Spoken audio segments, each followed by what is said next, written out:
वसा जनसेवेचा. तो काय झालंय, मगाशी भैया भाऊ इकडे येत होते गणेश नगर साईडला आणि एक ही नवी नेक्झॉन आहे MH काहीतरी 56 दिसतोय आणि त्यांनी नंबर प्लेट झाकलेली कदाचित आणि बऱ्याच जणांना कट मारत ही गाडी आलेली आहे आणि त्या गाडीमध्ये आतमध्ये आहे ना बॅग्स दिसत आहे, काही रब्बरचे असे पिशवीमध्ये रब्बर आहेत आणि मागे भरपूर आहे ना अमेरिकन बॅग्स भरलेले आहे. इथे पण आहे आणि डिक्कीमध्ये पण बॅग्स आहेत,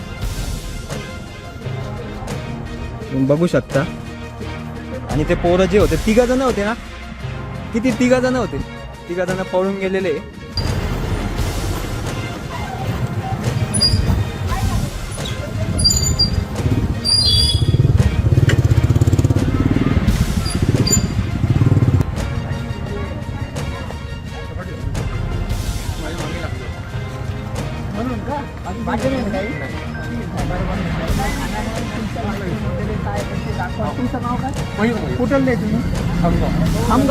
खऱ्या नोटांच्या बदल्यात चौपट बनावट नोटा देण्याची आमिष दाखवून सर्वसामान्य नागरिकांना लुटणाऱ्या भामटांच्या टोळीचा संगमनेर शहर पोलिसांनी धडाकेबाज पर्दाफाश केला आहे.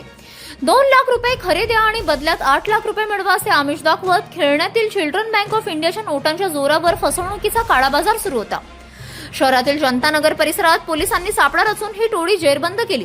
आरोपी बनावट नोटांच्या बंडलांच्या वर आणि खाली खऱ्या नोटा ठेवत तर बंडलांच्या मध्यभागी लहान मुलांच्या खेळातील बनावट नोटा भरत होत्या.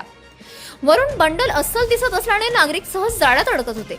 पोलीस कॉन्स्टेबल सागर नागरे यांच्या फिर्यादीवरून मयूर किशोर सिद्धपुरा वय 38 राहणार खामगाव, उमेश कांबळे राहणार खामगाव, संदीप धडमवार राहणार नाशिक आणि गोलू उर्फ शंकरगिरी राहणार शेगाव या चौघांविरुद्ध भारतीय न्याय संहितेच्या विविध कलमान्वये गुन्हा दाखल करण्यात आला आहे. कारवाईत पोलिसांनी 1,85,000ची रोख रक्कम, 14 लाख रुपये दर्शनी मूल्याची बनावट बंडले, 10 लाखांची टाटा नेक्सॉन कार, 3 मोबाईल आणि इतर साहित्य असा तब्बल 12,40,000 रुपयांचा मुद्देमाल जप्त केला.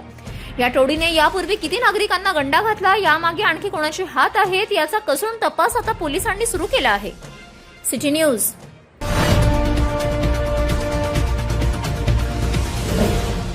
सिटी न्यूज वसा जनसेवेचा.